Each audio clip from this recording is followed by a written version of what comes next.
Hello, fellow investors. Welcome to another episode of Ritter on Real Estate, where we teach you how to passively invest like a pro. Today, my guest is Chris Grenzig, and he's the founder of JAG Communities and JAG Capital Partners, which is a vertically integrated, multifamily-focused investment firm based in Jacksonville, Florida.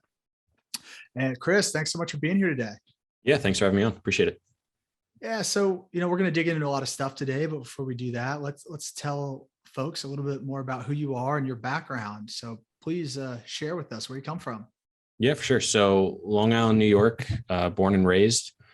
Was there for basically 28, 29 years of my life, and then moved down to Jacksonville about 16 months ago, roughly. So November 2020.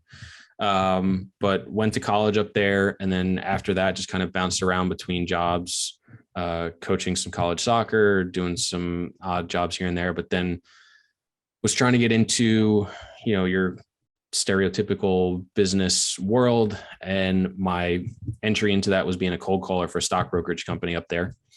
Did that for a few months, studied for the tests, got my licenses for the Series 7 and 63. And kind of as I got licensed, I got really exposed to more of the business. And that's when I realized I very much did not like that business or how it operated, because it was very much based on how much commission could I make when I raised money from people and put them into stocks. And they didn't really care whether people made money or lost money. So that didn't really sit right with me. And I was looking for, the next thing to do and how to transition out. And it just so happened my mom, my cousin bought a flipping course. They invited me along to like the weekend immersion seminar, went to that thing, decided we were going to flip houses on nights and weekends, and completely failed at that for like the next 6 or 7 months. We decided to try and pivot to something else. So we explored out of state investing, tax deeds. And then that's when I got introduced to John Cohen, who's one of the co-owners at Toro, where I worked prior to starting my own thing. Met John, did a couple of deals on the side, roughly 100 units in Kentucky and Jacksonville, Florida, which is how we got introduced to down here.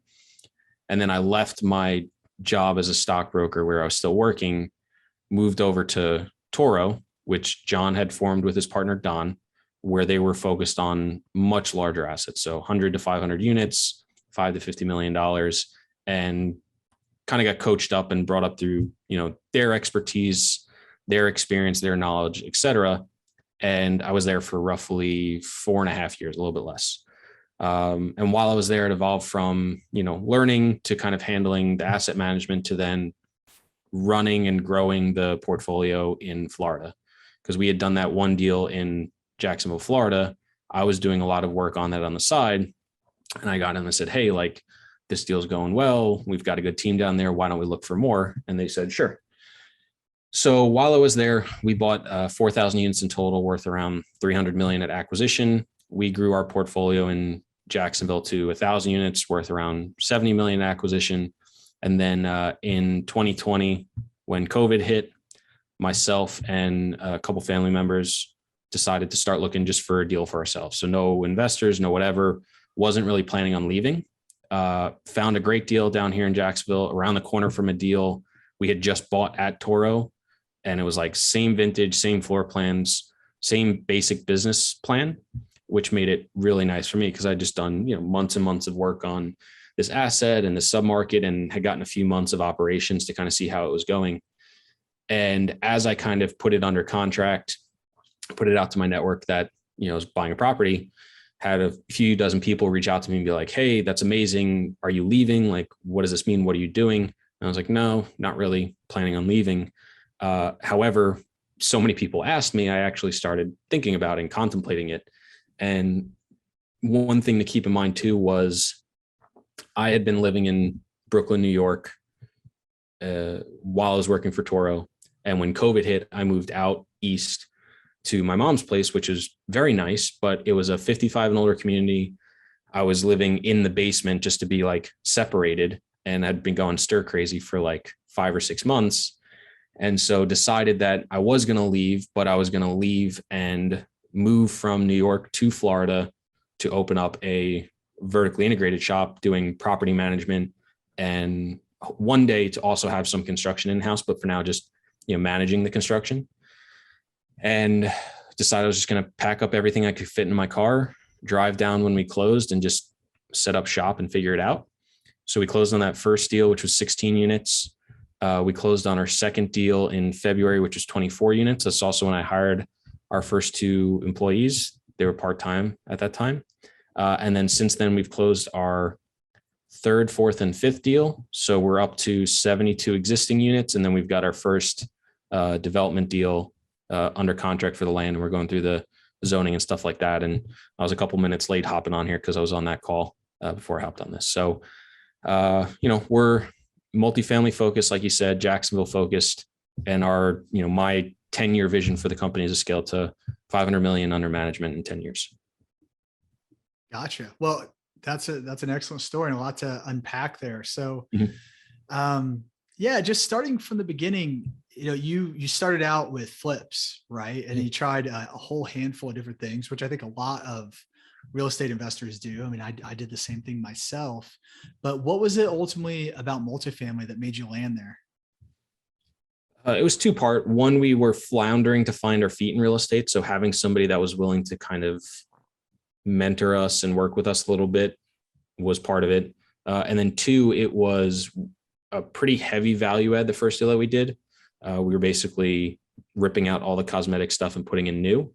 So it was a toned down flip, but we were doing 8 at the same time. And then you're going to hold it and get, some of those tax benefits of depreciation and cash flow and, more, forced appreciation rather than just hoping something appreciates. I mean, you could do that a little bit with a flip, but be that as it may, it was just a couple different factors that we were like, okay, this is really interesting. As we started doing it more and more, it seemed to make more sense. So it was just kind of got our foot in, really liked it. And then, the business has continued, and I continue to really like it because, just everybody's always going to need some sort of housing. So from a risk perspective, it's a pretty nice type of business to be buying versus a lot of other ones, because at the end of the day, that's what multifamily is. It's a business you're buying that's heavily tied to the underlying real estate. And from a risk reward perspective, I just think it's really nice. Yeah, absolutely. And I think a lot of people, a lot of listeners will agree with you. That's why we're on here, right? Because we all kind of fell into the same spot and all have very similar paths. And so, I mean, you called out 1, scalability, 2, the ability to force appreciation, which I think is huge. And if people don't really understand the power of that, I think that's one of the main benefits versus having to rely on the market. And then lastly, the tax benefits of not just flipping and selling, but holding it for a longer term, right? Not only not having ordinary income and turning that into capital gains, especially long-term gains, but that's appreciation that you can share and offset a lot of that too. So I think a lot of the things that we hear, reasons to invest in multifamily are exactly what put you there. So yeah, 100%. Right on. So tell us now, so you moved from New York, you moved down to Jacksonville, you went through Toro. Tell us now, what does your investment thesis look like? Obviously you're heavy into Florida, kind of all in being there, but what does the thesis look like now? What's your focus? Yeah, I'm pretty macro, high level, kind of like gut feeling on things. So like you said, it's kind of tough to miss right now when you're in Florida. If you took a dart and threw it at the state of Florida, I feel like you'd land in a place that people are moving to, and you would bet that assets are going to continue to appreciate just because the supply and demand ratio is way off. There's not nearly enough supply for how many people are moving here, let alone, just in general. So it's really great from that standpoint. 2, like I said, if you compare it to buying any types of business, I mean, we spend next to no money on marketing for our customers, which is our tenants. It's really tough to find a business where your marketing is probably not one of your top line items. And for us, we have a massive base of customers that need the product we're selling. That's a pretty nice environment to be in. Not even, that's not Florida specific, but just in general, but it goes into that supply and demand, right? Because there's not as much supply as there's demand, it continues to keep our marketing costs incredibly low, if next to nothing. And then 2, kind of the overarching thesis for us is more of a long-term horizon. So we're trying to find deals that are poorly operated, under rented, or have some sort of other opportunity that we think we can come in and do better, or, increase the NOI somehow, one way or another. And what our plan is, if you buy something at a 5 cap, right? You're basically saying, if I buy this deal all cash, I'm going to make 5% every year. When you do a value add or something opportunistic, your yield on your total cost goes from that 5 to a 6 or a 6.5. So you've now created an asset that outperforms what the market is. A lot of people then turn around and sell that because they've forced a ton of value, which is fine. But for me, and what I would like for our company to be, and along with our investors, is to find and generate assets that can continue to outperform the market by increasing the value, doing some sort of capital event, so a refinance or, a second position loan, pull out a bunch of money, and then continue to enjoy the fruits of the labor that we put in for the past 12, 18, 24 months by, renovating, increasing operations, forcing value, and, increasing, the yield we get on the deals we buy. Gotcha. So it's more of a long-term strategy, long-term. Yeah. So all of our deals are, 5-10 years focused, just kind of depending upon, the deal and the investors and the makeup and things of that nature. Sure. No, that makes a ton of sense. And yeah, I mean, like you said, Florida is growing. You're able to take advantage of that supply and demand imbalance. And like you said, finding value add properties that have a deficiency, right? Something you can solve. I mean, really similar strategies to what we're implementing up in the Midwest. And like you said, I think there's a lot of room to run there, a lot of room to run. Mm-hmm. So I'm curious, coming from a larger firm, well-established firm, now being out on your own, what are some of the differences that you've experienced in operating and buying properties, working for somebody within a big established name versus now being out on your own? Mm-hmm. Yeah. I mean, even though my position at Toro, I encompassed a lot of different roles and wore a lot of different hats, there's still so much more that goes into it from the standpoint of just even just bullshit administrative work, like mail coming in and getting this person this thing and dealing with legal and tax paperwork. That's a lot of stuff I never had to deal with in the past, and quite frankly sucks and is very annoying. And I'll be very happy when I no longer have to deal with that, because we'll have, staff or another company kind of dealing with a lot of that stuff.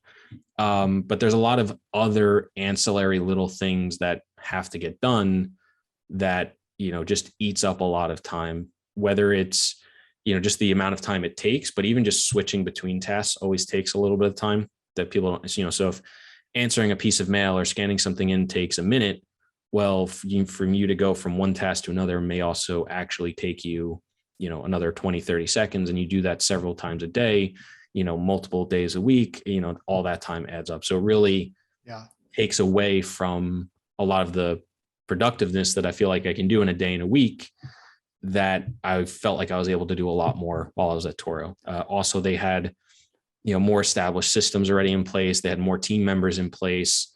So things that I took for granted that were already established and set up, I'm now having to spend time and allocate resources to setting those things up so that going forward, it's already in place. So it's really just kind of, the path of getting things set up to kind of build that foundation to go off of.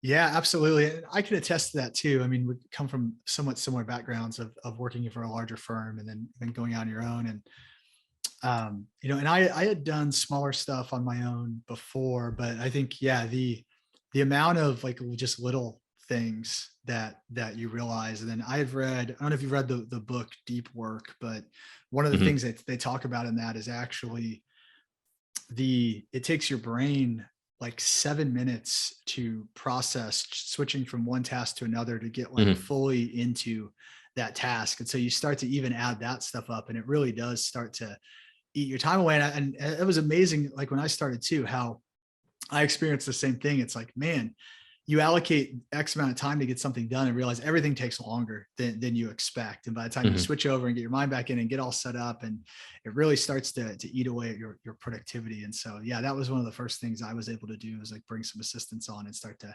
offload some of that. And that was huge. So yeah, I agree. Like you don't think about all that little stuff, and just all the scanning and paperwork shuffling and back and forth illegal and all those things are something that yeah, it's difficult to account for. Yeah. And a lot of times too, or at least this might be more of a personal struggle. But sometimes putting things off for a couple of days and be like, okay, I'll deal, if those 5 things that, people say need to get done, putting them off until, Monday of next week, or, a couple of days from now, and then being able to sit down and kind of chunk those things out and get them done. A lot of times I struggle with just like putting that off or leaving it off for another day. Whereas I'm like, okay, if this comes in, I need to get this done now, type of thing. And that's where a lot of the times I bounce back and forth. And I haven't read that book specifically, but I've talked to people who have, and it's just kind of a theme and understanding I've picked up, and just also self-realize that going from one thing to another is not efficient. And that's oftentimes a lot of trouble when you've got a lot of different people vying for your attention. And this business in and of itself is just being kind of a middleman for a lot of different things.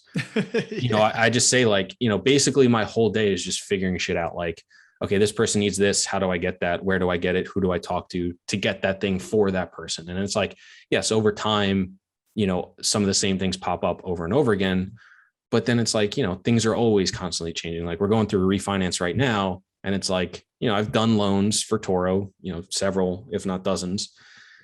I've done 4 loans for these ones, but this is a new lender who I haven't worked with.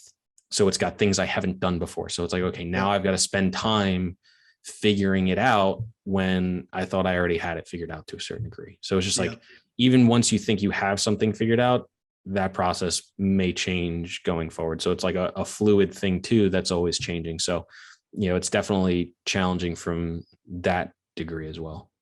Yeah, absolutely. I mean, I think it's like being an entrepreneur, and it's just time management is one of, I think, the most difficult things that we all deal with, right? How do you allocate time appropriately? How do you chunk things? How do you make it all work? So yeah, I think that's no, I think that's right. I think I'm sure that resonates with a lot of people. How about when you're approaching brokers to go after deals? I mean, do you find the response is different now that you're a one-man show?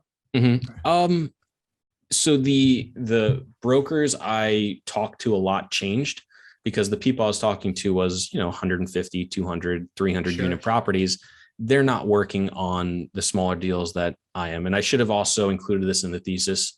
I'm focused on like 20 to 80 unit properties, just because I feel there's still a lot more mom and pop deals out there, less sophisticated, or, they don't spend the time to stay up on the market. Like, the couple deals we've bought, I mean, the rents organically, without a lot of the units need work because they are so old. But if you were to just turn them, they're, $200, $250, $300 below the market rent, so you're organically getting a 20 to 30% increase on revenue.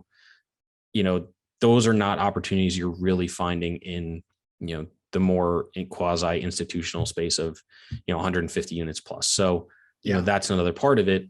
And I think that subset of people I talk to on a weekly basis for deal sourcing changed a lot. So it was almost doing a lot of the work I had done previously at Toro. I had to somewhat redo and, talk to a new group of individuals, which isn't necessarily a bad thing, because I can bring in that, sophistication from a higher level down to, I don't want to say a lower level, but, a different level, or, the competition is different of other buyers. And there's other people like me for sure. I'm not, just the only one doing it. So how do you engage with a new set of brokers, right? How do you create that relationship? I mean, how'd you go about that? Yeah. So it's funny, because that's how the first deal actually got done. It was through a broker that used to work for Walker and Dunlop, which they had sold us a couple deals at Toro. and one of their brokers had gone off on their own. And I was talking to somebody else, and they're like, hey, you should talk to George Bacon, which is the broker's name. I was like, why? He's with everybody. He's like, no, he went off on his own. I just didn't hear about it. I didn't realize that, like, when you get the blast email, there's like the team of people on the bottom that's like, 1, 2, broker 1, 2, 3, and 4, right? Because they're all a team.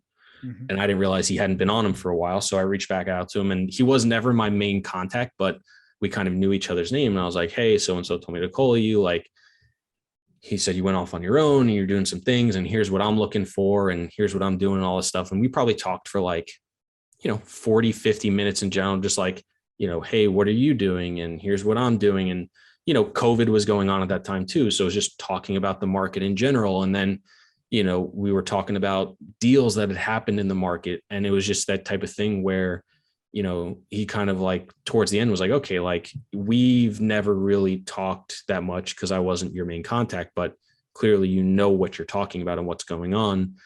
And the first deal we bought came out of, he said, hey, by the way, it just kind of hit me. There was a deal I was going to list, and then COVID hit and we kind of pulled it back. He said, it's 16 units. It's right around from the deal that, my old company had just sold you guys. I actually think it would be perfect.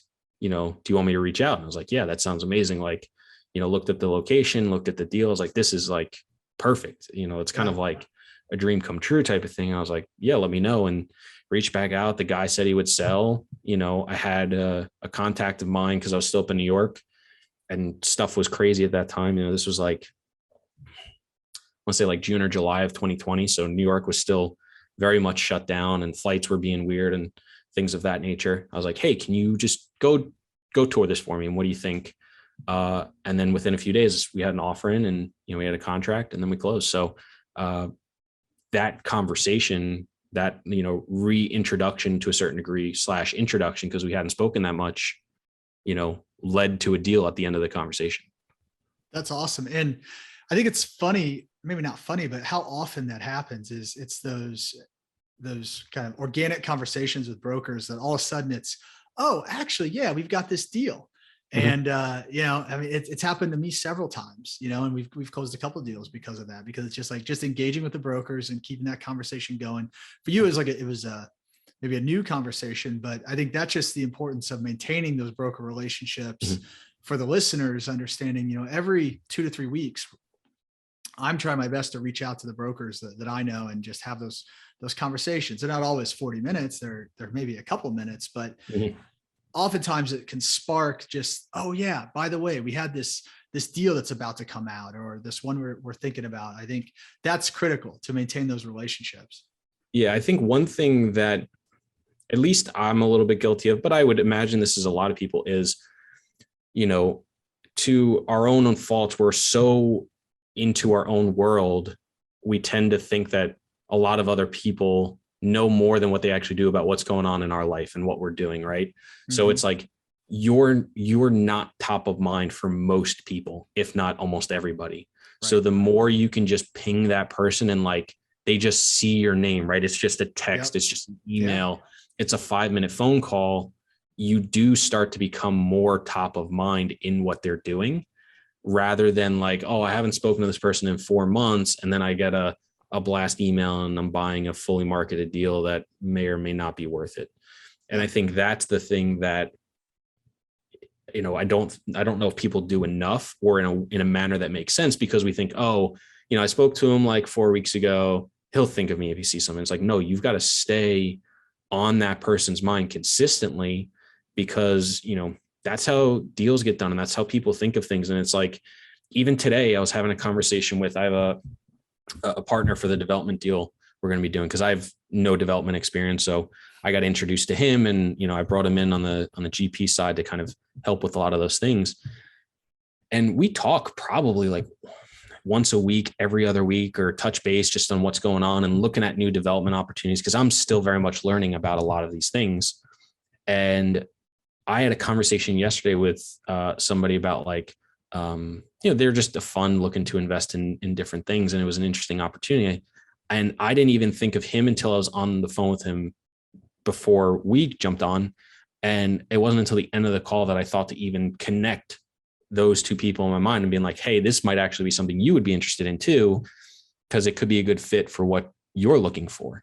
And it's like this is somebody I've been talking to at least every other week for months on end, whether it's text, it's probably every week if you combine text, emails, and phone calls. Yeah. And it's like, I still didn't think of it until I jumped on the phone with them again. So sometimes it's just like talking to somebody for a decent amount of time, and something you say triggers something that they're thinking of or they've thought of recently to connect the dots. So yeah, staying on top of those people is really important. And it's one of the reasons I really like that 20 to 80 unit space, at least here in Jacksonville. It may not be for everybody.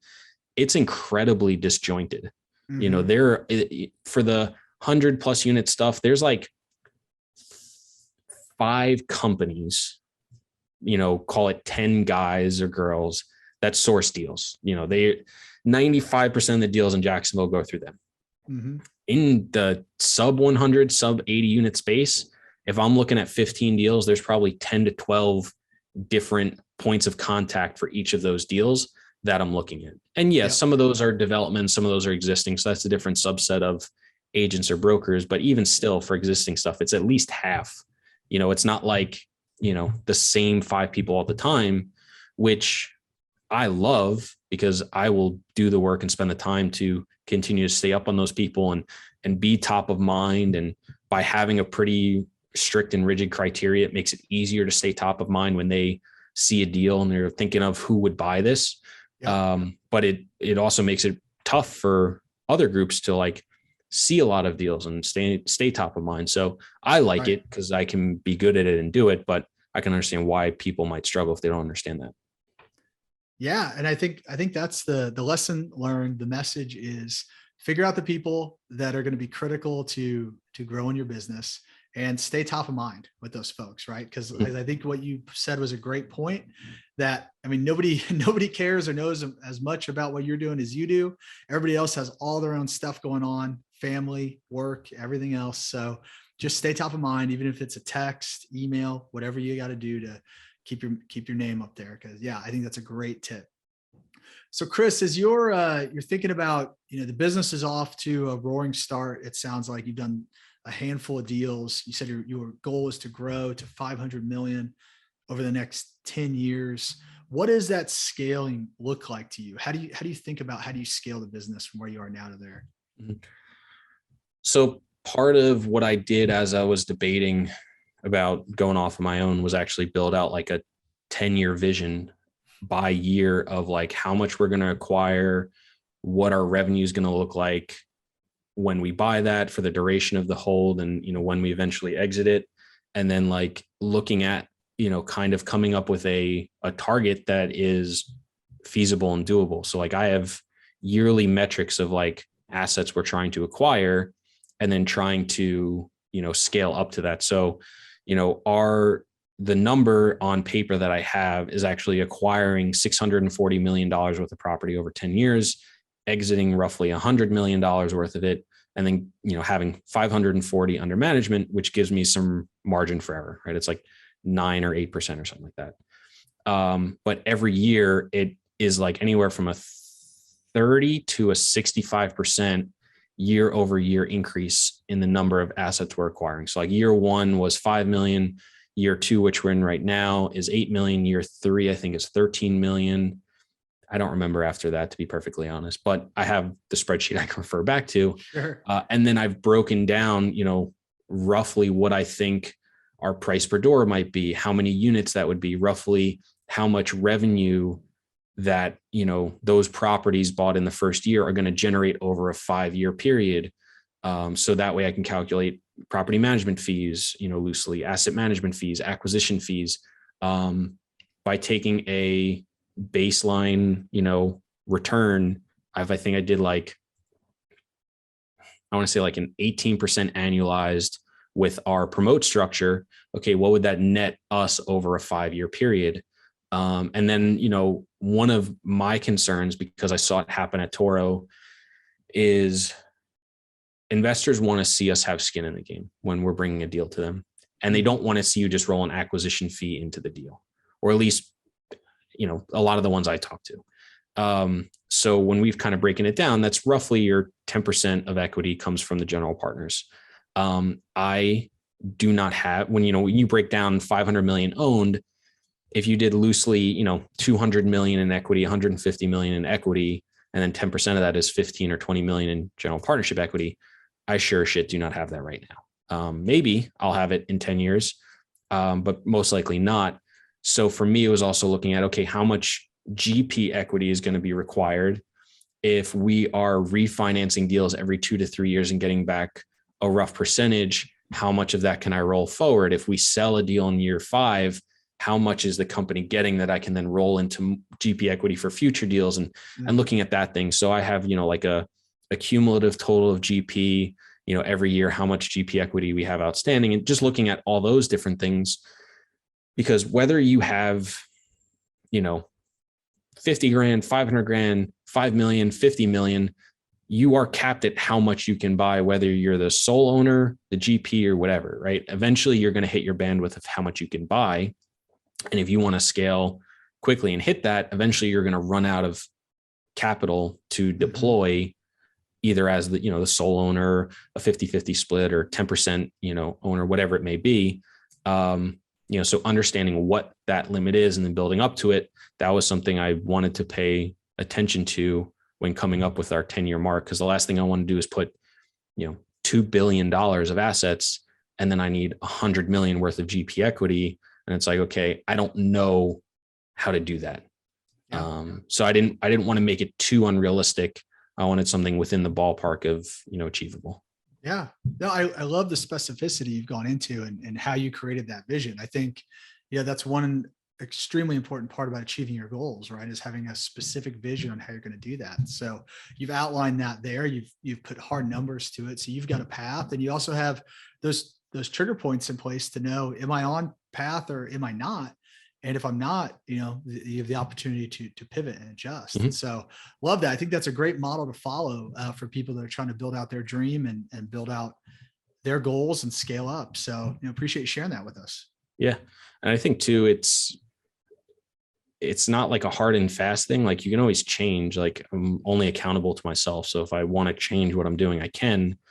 But if I don't know where I'm trying to go, it's tough to actually know what I should be doing on a daily, weekly, monthly, quarterly, yearly basis to hit those. So it's more of like a loose guideline to do what I think I want to do. And stuff has already changed, so it's fine, but it's just important to have.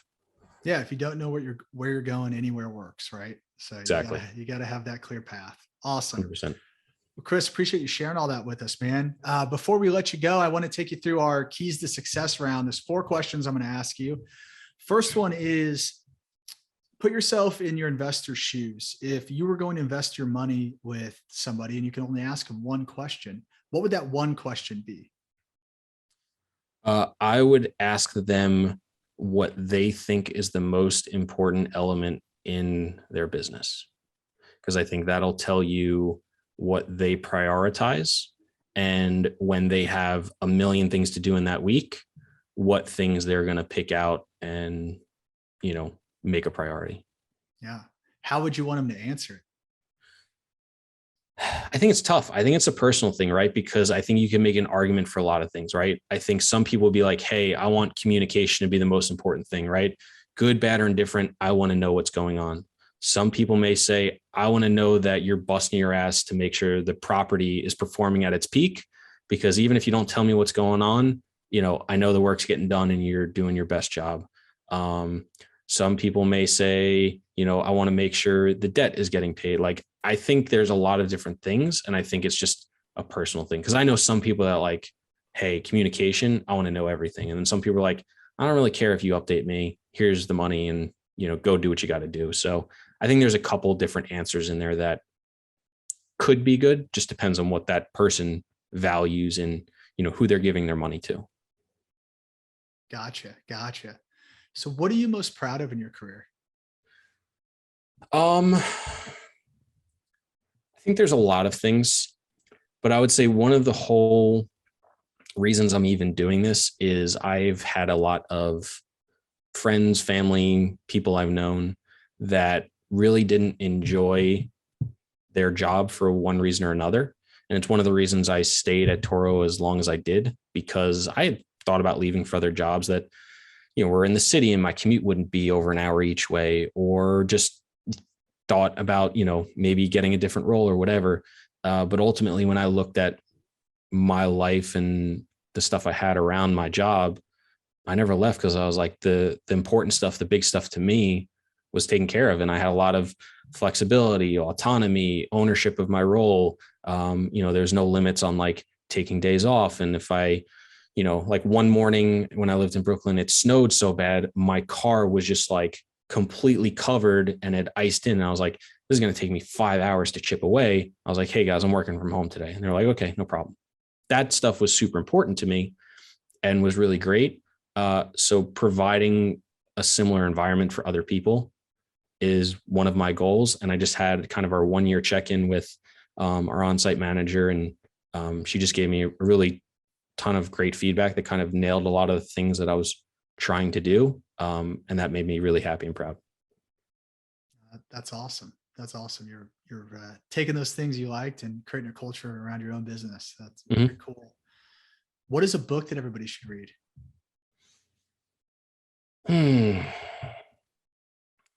I think, I don't know about everybody, but I really enjoyed the book. 2 books. Clockwork was really, really good about like just building to a business that you can step away from and isn't necessarily reliant upon you to run. So that's a little bit more specific to people trying to build a business.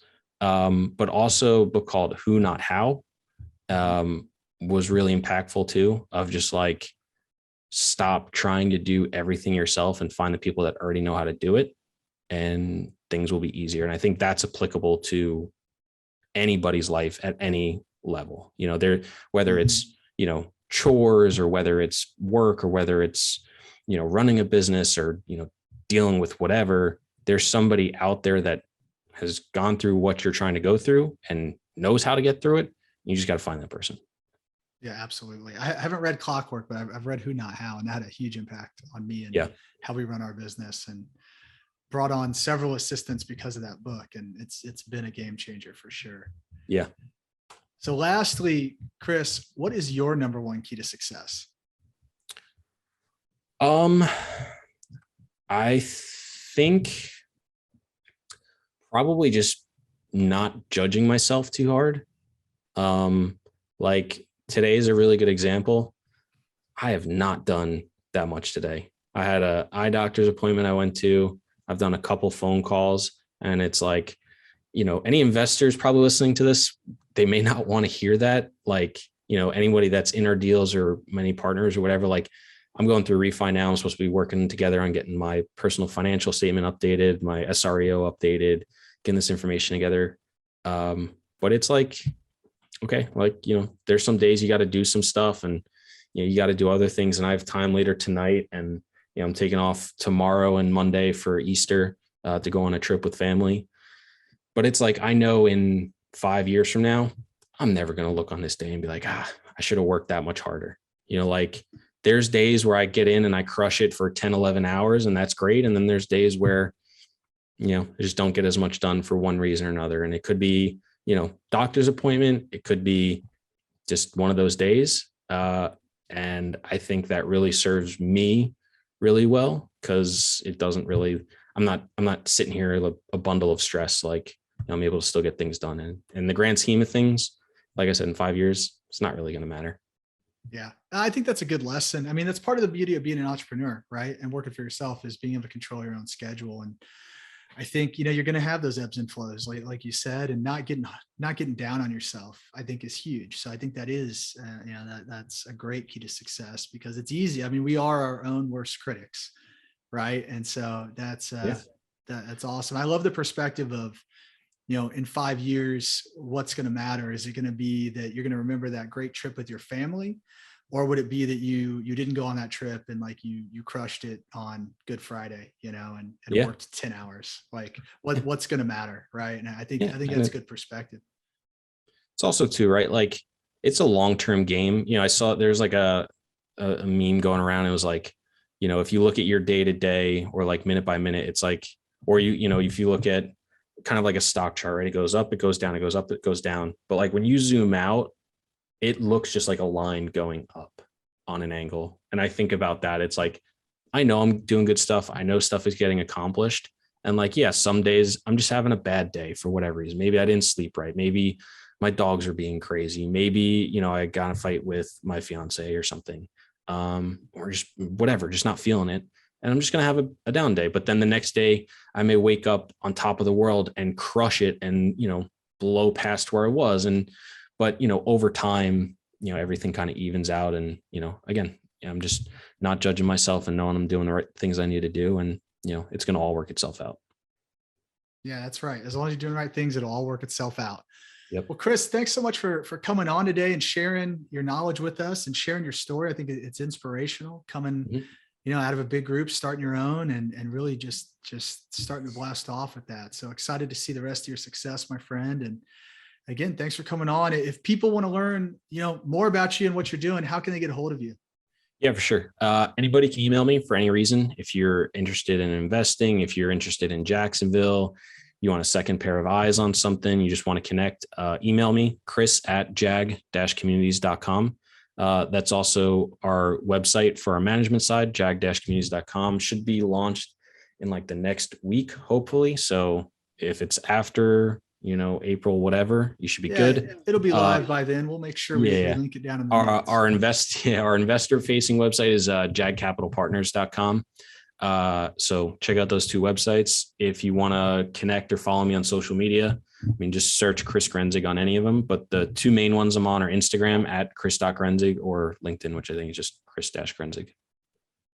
Very cool. All right, Chris. Well, thanks again for coming on, and we'll make sure all that info is listed below, and you have a great rest of the day, my friend. Yeah, thank you.